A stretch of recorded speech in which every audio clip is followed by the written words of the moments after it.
Έχουμε τη χαρά να έχουμε μαζί μας τον Δήμαρχο της Χάλκης. Κύριε Δήμαρχε, ελάτε.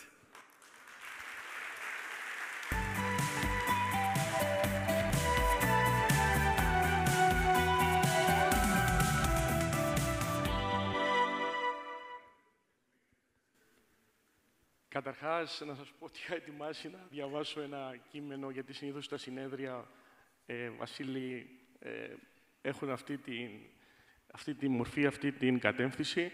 Το δικό σας είναι τελείως διαφορετικό, νομίζω ότι όλοι τα απολαύσαμε. Οπότε θα προσπαθήσω να από δύο λόγια, όπως μου βγαίνουν αυτή τη στιγμή, γιατί τελειώνετε την εκδήλωσή σας με τον τόπο μου.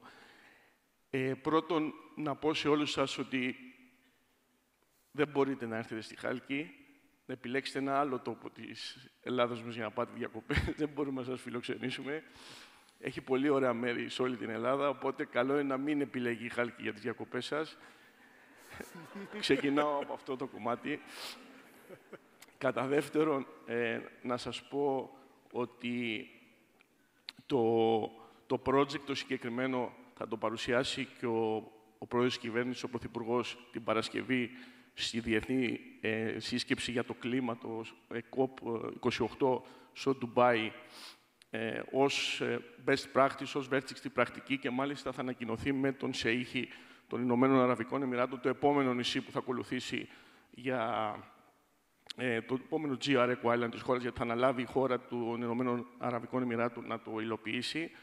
Το τρίτο που θέλω να πω είναι ότι πριν περίπου 20 μέρες στο Λονδίνο, στα πλαίσια της Διεθνής Έκθεσης Τουρισμού, την WTM, η Χάλκη βραβεύθηκε ως Best Sustainable Destination από τους επισκέπτες μας, λόγω του συγκεκριμένου project.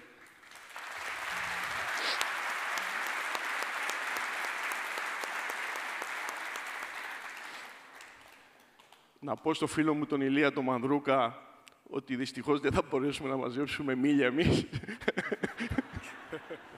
από την Αιτζία, λόγω ότι οι λογαριασμοί μας, κύριε Γερογιάννη.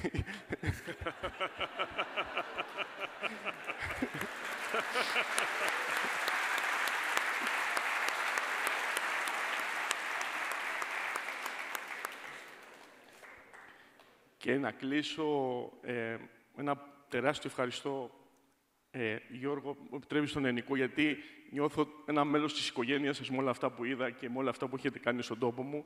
Σας ευχαριστώ πάρα πολύ για την πρόσκληση και για την πολύ όμορφη μέρα. Να ξεκινήσω από τη Ζορζέτα, διότι το 2021 ξεκινήσαμε μαζί να το υλοποιήσουμε όλο αυτό και δεν σας κρύβω ότι ήταν πάρα πολύ δύσκολο, γιατί ήταν κάτι πάρα πολύ καινούργιο και δεν ξέραμε τα βήματα και το δρόμο που έπρεπε να ακολουθήσουμε. Οπότε δεν είχα την ευκαιρία ποτέ να σε ευχαριστήσω δημόσια. Ευχαριστώ πάρα πολύ.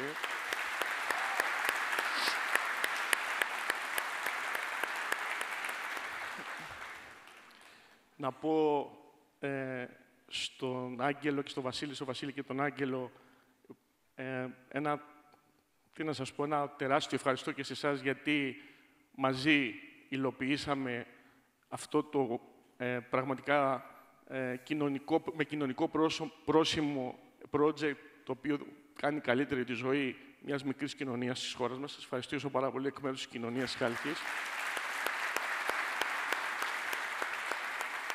Ενώ Βασίλη Μέτζο και Άγγελε Σπανέ, έτσι. Και να κάνω μία πρόταση και στους υπόλοιπους CEO ή στελέχη εταιριών που βρίσκονται μαζί σας. Υιοθετήστε το μικρό χωριό ή το μικρό νησί το οποίο προέρχεστε και κάντε ένα μικρό έργο. Δεν χρειάζεται να γίνει ένα τόσο μεγάλο έργο, γιατί δυστυχώς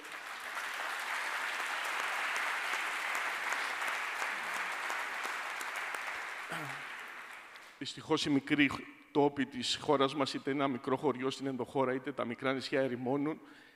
Τα τελευταία 40 χρόνια, 50 νησιά έχουν ερημώσει. Οπότε όλοι μαζί θεωρώ ότι είναι πατριωτικό, είναι εθνικό θέμα να κάνουμε μια προσπάθεια να κρατήσουμε τους πληθυσμούς εκεί και να σηκώνεται η ελληνική σημαία κάθε πρωί. Ευχαριστώ πολύ.